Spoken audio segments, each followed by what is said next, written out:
नमस्कार, स्वागत है आप सभी का एक बार फिर से आनंदीबाई हरसे सरस्वती बालिका विद्या मंदिर इंटर कॉलेज जालौन की ऑनलाइन स्टडी एजुकेशन में मैं धर्मेंद्र कुमार सिंह राजा सर आज यहाँ पर आपको कक्षा 6 में है ना विषय विज्ञान पढ़ाऊंगा। ठीक है, और ये हमारा दूसरा चैप्टर चल रहा है जिसका नाम है पदार्थ एवं पदार्थ के समूह। ठीक है, इससे पहले मैं आपको 5 लेक्चर और पढ़ा चुका हूँ। अगर आपने वो लेक्चर नहीं देखे हैं तो पहले जाके आप यूट्यूब पे जाकर उन लेक्चर को देख सकते हैं। ठीक है, अच्छा, अब आप यूट्यूब, ये रहा मेरा यूट्यूब चैनल और इस प्रकार का आइकन आपको दिखाई देगा। आपको सर्च करना है RS group of education by Raja sir. अगर आपने चैनल को अभी तक सब्सक्राइब नहीं किया है तो रेड कलर का वहाँ पर सब्सक्राइब लिखा होगा, वहाँ पर आप क्लिक कर दीजिए। इससे फ़ायदा क्या होगा, इससे ये होगा कि जब भी मैं कोई वीडियो अपलोड करूँगा तो उसका नोटिफिकेशन आपको समय से ही प्राप्त हो जाएगा। ठीक है, चलिए बेटा चलते हैं आगे। यहाँ पर पहले ही मैं आपको आयुष कवच ऐप के बारे में बता चुका हूँ। ये क्या करता है, जैसे हमें इम्यूनिटी बढ़ाना है, योगा, विभिन्न प्रकार की फैकल्टीज से ये आपका युक्त जो है आपका एप्लीकेशन है। अगर आप चाहें तो आप इसको डाउनलोड कर सकते हैं। ठीक है जी, बिल्कुल। और यहाँ पर देखिए, अब हम लोग चलते हैं अपने चैप्टर की ओर। देखिए चैप्टर का नाम क्या था, पदार्थों का समूह। यानी कि हम विभिन्न प्रकार की जो वस्तुएं होते हैं, पदार्थ होते हैं, उन्हें किस प्रकार से वर्गीकृत कर सकते हैं। पूरे चैप्टर में अगर हम बात करें तो पहले तो हमने पदार्थों के बारे में जाना और उसके बाद हम जब से इस चैप्टर में आगे बढ़े हैं उसमें हमें सिर्फ वर्गीकरण करना है। क्या करना है, वर्गीकरण। अलग अलग तरीके से वर्गीकरण होता है। ठीक है, आज हम लोगों को क्या पढ़ना, आज हम लोग पढ़ेंगे जल के सापेक्ष भार के आधार पर पदार्थों का वर्गीकरण हो सकता है या नहीं। बिल्कुल हो सकता है। कुछ चीज़ें आपने देखी होंगी। अच्छा, आप जाते बाते कभी आपके कोई नाला होगा, कोई नाले में ज़्यादा चीज़ें समझ में नहीं आएंगी। मान लीजिए कोई तालाब है या कोई भी पानी भरा हुआ कोई स्थान है, आप उसमें कभी कभी क्या करते हैं, कागज़ फेंक देते हैं, है ना, या आप पत्थर फेंक देते हैं। तो आपने ये देखा होगा, या लकड़ी फेंकते हैं। कुछ चीज़ें जो होती हैं वो तो पानी में डूब जाती हैं और कुछ चीज़ें जो हैं वो पानी में तैरती हुई दिखाई देती हैं। तो आखिर ये होते क्या हैं, तो देखिए ज़रा चलते हैं अपने चैप्टर की ओर। कुछ पदार्थ जो होते हैं जल की अपेक्षा भारी होते हैं। क्या होते हैं बेटा, भारी होते हैं। ठीक है, और कुछ जो पदार्थ होते हैं वो हल्के होते हैं। ठीक है, अब जो भारी पदार्थ होते हैं ये तो जल में, जो भारी होते हैं जल में वो क्या हो जाते हैं, डूब जाते हैं, नीचे चले जाते हैं सतह में उनकी। ठीक है, और जो हल्के पदार्थ होते हैं वो सामान्यतः जो होती हैं वस्तुएं वो तैरती रहती हैं। ठीक है, यानी कि जल से जो हल्की वस्तुएं होती हैं वो क्या होती हैं, जल में तैरती रहती हैं, और भारी वस्तुएं जो होती हैं वो उनमें डूब जाती हैं। तो हमने कितने प्रकार की वस्तुएं समझी, 2 प्रकार की। पहली कौन सी, एक जो जल में डूब जाती हैं, और दूसरी कौन सी होती हैं, दूसरी वो जो जल में तैरती रहती हैं। ठीक है, उम्मीद है कि ये आपको समझ में आया होगा। ठीक है, अगर हम सीधे सीधी बात करें तो यहाँ पर हम पदार्थों को 2 भागों में डिवाइड कर सकते हैं। पहले एक तो हल्के पदार्थ और दूसरे भारी पदार्थ। लेकिन किस आधार पर कर रहे हैं, हमें कॉपी और पत्थर को जैसे करना है तो जल में विलेयता के आधार पर कर रहे हैं। यानी कि जो चीज़ें जल में डूब जाती हैं और जो जल में तैरती रहती हैं उनके आधार पर वर्गीकरण हो रहा है। इस चीज़ को आप बिल्कुल से अच्छे से याद रखें। ठीक है, यहाँ पर माफ़ कीजिए, यहाँ पर जो आपका इमेज थी वो उसी प्रकार की क्वालिटी की थी, तो माफ़ी चाहते हैं, आपकी क्वालिटी थोड़ी कम है लेकिन आप एडजस्ट कर लेंगे, हमें पता है। ठीक है, देखिए यहाँ पर क्या है, कोई पदार्थ या वस्तु का नाम है और यहाँ पर वो तैरती है या डूबती है वो बताया गया है। ठीक है, और ये जल से हल्की है या भारी है। अब आप इतनी चीज़ तो ऊपर की परिभाषा से समझ चुके होंगे, क्या कि जो वस्तु जल से हल्की होगी वो जल में तैरेगी और जो जल से भारी होगी वो जल में डूब जाएगी। ठीक है, अच्छा, जरा अब यहाँ पर बात करें सरसों के तेल की, बात करते हैं। पहला हमारा आता है, तो अगर इसकी कंडीशन देखें तो ये तैरता है जल में। क्यों तैरता है, क्योंकि ये जल से कैसा होता है, हल्का। ये तो आपको पता चल गया, जो हल्का होगा वो जल में तैरेगा। अगर हम मोम की बात करें तो ये तैरता है, क्यों, क्योंकि ये जल से कैसा होता है, हल्का होता है।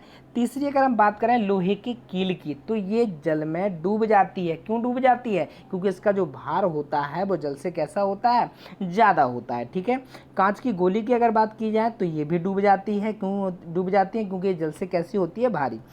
तीसरी लकड़ी का टुकड़ा। ठीक है, यहाँ पर क्या होता है, ये तैरता रहता है। क्यों तैरता रहता है, क्योंकि ये लकड़ी का टुकड़ा जो होता है वो जल से कैसा होता है, हल्का होता है। ठीक है, इसीलिए क्या होता है, तैरता रहता है। ठीक है, अब चलते हैं जरा, यहाँ पर एक आपको इमेज और दिखाई दे रही होगी। ठीक है, ये कोई पॉट आपको दिखाई दे रहा होगा, इसमें बहुत सारी चीज़ें आपको दिखाई दे रही होंगी जो यहाँ पर या तो ऊपर तैर रही हैं और कुछ वस्तुएं हैं जो यहाँ पर डूब गई हैं। आपने देखा यहाँ पर चाबी, सिक्का, कॉइन वगैरह आपको दिखाई दे रहे हैं। ठीक है, यहाँ पर कोई बॉल है, ये कोई पत्ता है, ये लकड़ी का टुकड़ा है, ठीक है। तो आप इतनी चीज़ समझ लें कि ये जो ऊपर वाली चीज़ें हैं जो जल में तैर रही हैं, क्या हो रही हैं, तैर रही हैं। ये तो भाई जल से हल्की हैं, इसलिए इसके कारण ये कहाँ, जल की सतह पर तैर रही हैं। और जो जल से भारी है यानी कि ये नीचे वाला जो पोर्शन होगा हमारा, ये पूरा कैसा होगा, जल से भारी होगा, इसलिए ये डूब जाएंगे। यानी कि धातु से बनी हुई चीज़ें, जैसे कोई बोल्ट है, कोई चाबी है ना, या कोई मतलब जैसे कोई भी कह सकते हैं स्टील का या किसी और की जो धातु, कोई भी धातु है, ठीक है। हाँ, अब ये मत कहना कि अगर हम बात करें कटोरी को डाल दें तो बेटा वो उसकी बनावट के कारण तैरेगी। हाँ जी हाँ, कटोरी तैर सकती है। कब तैर सकती है, अगर आप उसको सीधा रख देंगे तो कटोरी जो होगी ऊपर तैरती रहेगी, लेकिन वो उसकी बनावट के कारण तैर रही है, ना कि वहाँ पर अगर आप उसका फ्लैट या कोई वैसी चीज़ हो, बिल्कुल जैसे आप निप हो या कोई भी चीज़ हो, तो वो पानी में क्या हो जाएगी, डूब जाएगी, ठीक है। उम्मीद है कि आपको चीज़ें समझ में आ गई होंगी, ठीक है। चलिए बेटा आप चलते हैं, यहाँ पर हमें समझ में आ गया, यानी कि दो प्रकार से हमने वस्तुओं को डिवाइड किया। एक कौन सी, जो जल में डूब जाती हैं, दूसरी कौन सी, जो जल में तैरती रहती हैं, ठीक है। अच्छा, अब यहाँ पर दूसरे प्रकार से वर्गीकरण हो रहा है। किस प्रकार से हो रहा है, यहाँ पर पारदर्शिता के आधार पर। कैसे आधार पर, ये आपकी महत्वपूर्ण है। क्यों महत्वपूर्ण है, क्योंकि यहाँ से आपका क्वेश्चन परीक्षा में बनता है। क्या बनता है, चलिए आगे डिस्कस करते हैं इसके हम लोग।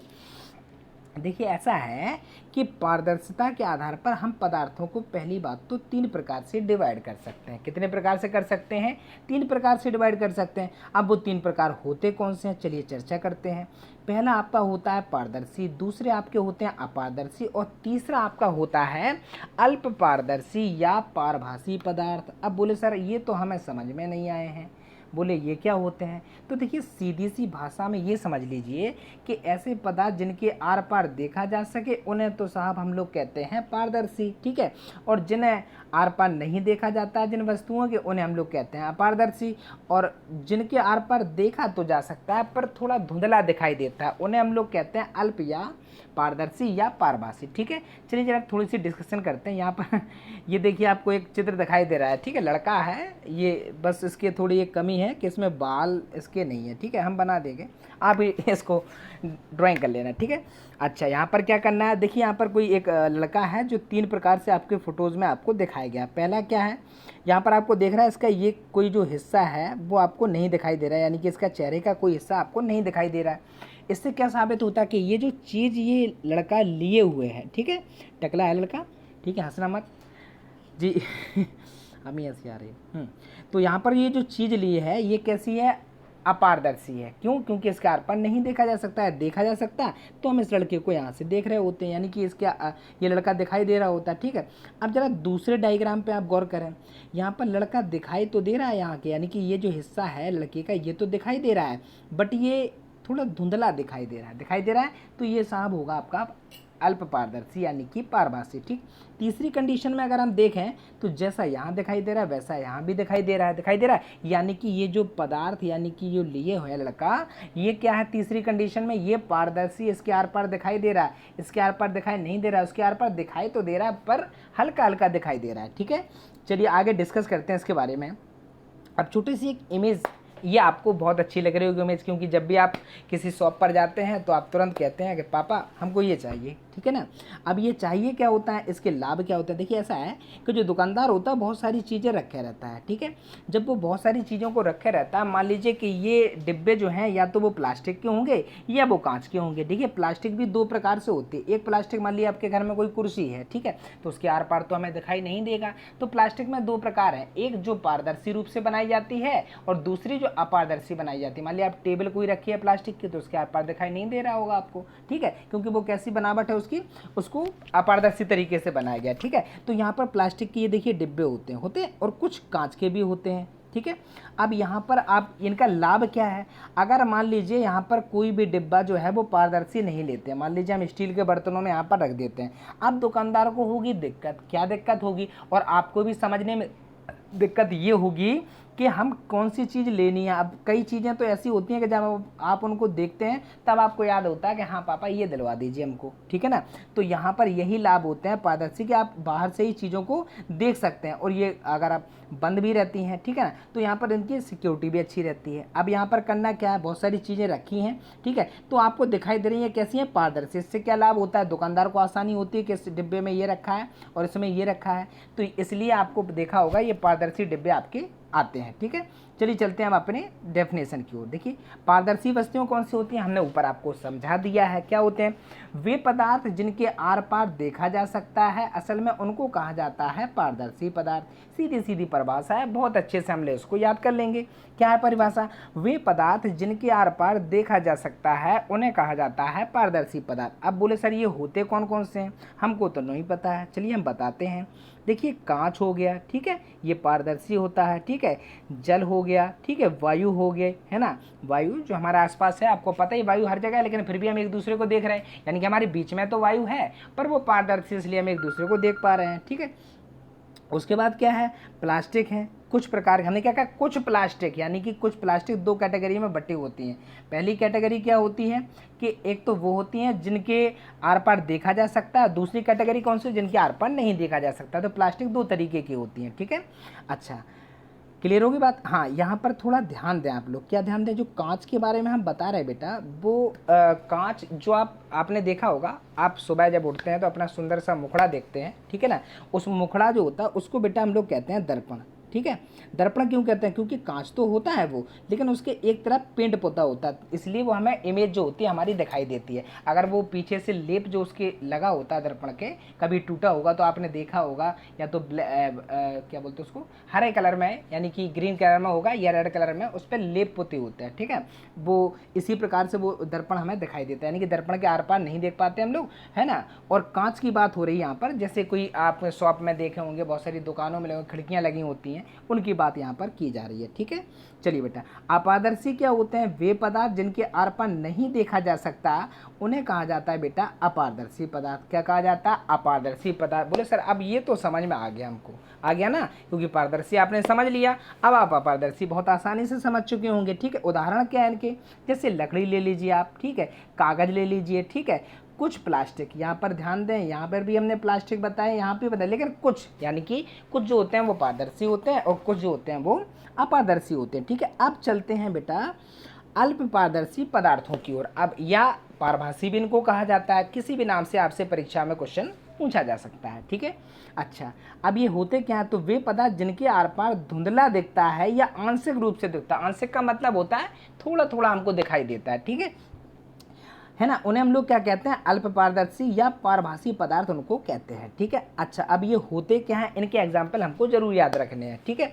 जैसे तेल लगा हुआ कागज, अगर आप प्रैक्टिकल करना चाहते हैं तो ज़्यादा तेल बर्बाद मत करना, वरना मम्मी डांटेंगे आपको, ठीक है। तो आपको करना क्या है कि अगर आप कोई कागज हो आपके पास, ठीक है, तो आप उसको पहले ऐसे ही देखना आर पार दिखाई दे रहा है नहीं दे रहा है, ठीक है, नहीं दे रहा होगा, कोई वाइट आपका कागज होगा तो नहीं दिखाई दे रहा होगा, फिर आप उसमें थोड़ा सा तेल लगा देंगे, फिर आप देखेंगे तो उसके आर पार हल्का सा दिखाई देने लगता है, यानी कि वो क्या हो जाता है, तेल जब कागज में लग जाता है तो वो पारभासी बन जाता है, यानी कि उसके आर पार दिखाई देता है पर हल्का सा, ठीक है।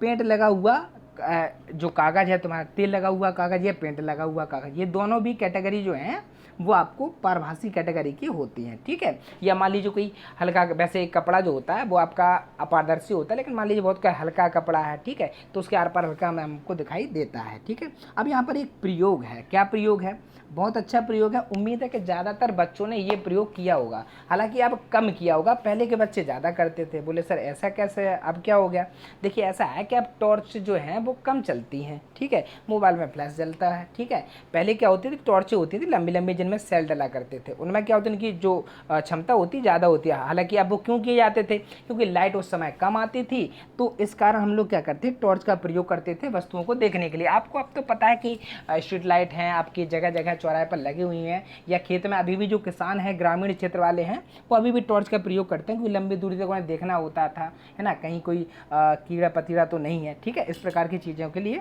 टॉर्च का प्रयोग हम लोग करते थे। हालांकि अब लाइट का प्रयोग होता है और इन्वर्टर भी आ गया है, तो अब ज़्यादातर लाइट सबके यहाँ रहती है। ठीक है, अच्छा यहाँ पर क्या किया जा रहा है, यहाँ पर ये है कि हमने एक टॉर्च ली है और उसके ऊपर हमने हाथ को रखा है। अगर आपके घर में टॉर्च हो तो आप इस प्रयोग को देख सकते हैं।